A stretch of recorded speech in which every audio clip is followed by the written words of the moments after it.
Assalamualaikum warahmatullahi wabarakatuh. Saya Motrek Hakiki dengan NIM 857250798. Di sini saya akan membuat video praktek tentang mata kuliah inovasi pembelajaran tentang apa itu Automated Online Tutoring, terus bagaimana sistem tersebut bekerja, manfaat dalam menjaga integritas akademiknya, dan juga bagaimana universitas melindungi privasi mahasiswa.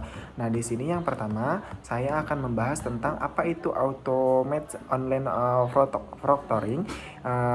Automated Online Tutoring atau pengawasan online otomatis adalah sistem pengawasan ujian jarak jauh yang memanfaatkan teknologi kecerdasan buatan AI untuk memantau peserta ujian secara real time melalui perangkat komputer atau laptop.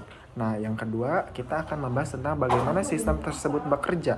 Sistem ini mengandalkan kombinasi perangkat keras atau hardware milik mahasiswa dan perangkat lunak software AI memulai beberapa tahapan seperti verifikasi identitas. Nah, verifikasi identitas ini digunakan sebelum ujian dimulai. Nah, mahasiswa wajib menunjukkan kartu identitas atau KTM dan memindai wajah di depan kamera untuk memastikan tidak ada joki ujian. Nah, juga terus yang selanjutnya ada penguncian browser. Nah, penguncian browser ini dilakukan selama ujian aktif. Software atau mengunci browser mahasiswa, mereka tidak bisa membuka tab baru, menyalin atau menempel teks atau copy paste untuk membuka aplikasi lain. Nah, yang ketiga ada pemantauan audio dan video.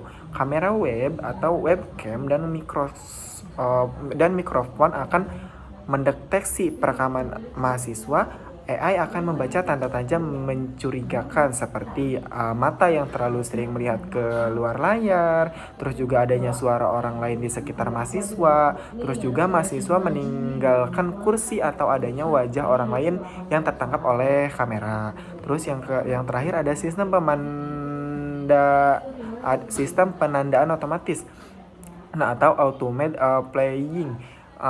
Jika AI mendeteksi pelanggaran, sistem tidak langsung membatalkan ujian, melainkan memberi tanda flag atau rekaman di setiap menit tertentu untuk memeriksa ulang oleh dosen setelah ujian selesai. Nah, yang ketiga, kita akan membahas tentang pemanfaatan dalam menjaga integritas akademik.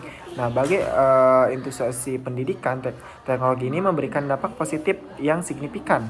Nah, yang pertama adalah menjamin keadilan.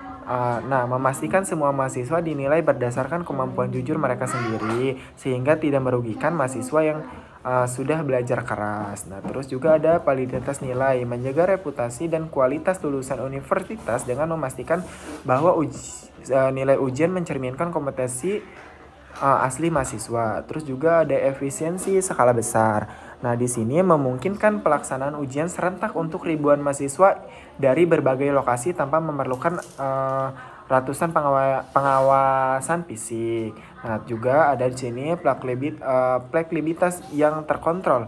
Mahasiswa dapat mengikuti ujian dari rumah ataupun kos masing-masing, namun standar pengawasannya tetap setara dengan ujian di dalam kelas. Nah, yang keempat, yang terakhir adalah bagaimana universitas melindungi privasi mahasiswa. Nah, di sini keamanan data mahasiswa adalah prioritas utama. Mahasiswa menerapkan protokol ketat untuk memastikan privasi tetap terjaga. Nah, yang pertama itu ada enkripsi data tingkat tinggi. Nah, semua rekaman video, audio, dan data pribadi dienkripsikan atau dikunci secara digital selama pengiriman dan penyimpanan agar tidak bisa diakses.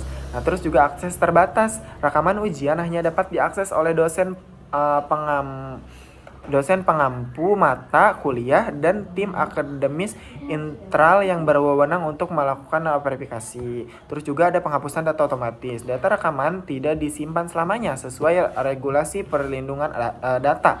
Nah, data akan dihapus otomatis setelah masa sanggah nilai atau periode penilaian selesai. Biasanya 30 hari sampai 90 harian. Nah, terus juga ada kontrol penuh mahasiswa. Sistem pengawasan hanya aktif ketika mahasiswa menekan kontrol mulai ujian dan akan mati sepenuhnya setelah tombol ujian selesai. Nah, tekan sistem tidak semata-mata aktivasi di luar jam ujian. Jadi si jam ujian itu hanya bisa digunakan saat mulai dan ditutup saat selesai ujian. Nah, setelah itu sudah tidak bisa diakses lagi. Oke, segitu saja penjelasan dari saya tentang materi ini. Terima kasih. Assalamualaikum warahmatullahi wabarakatuh.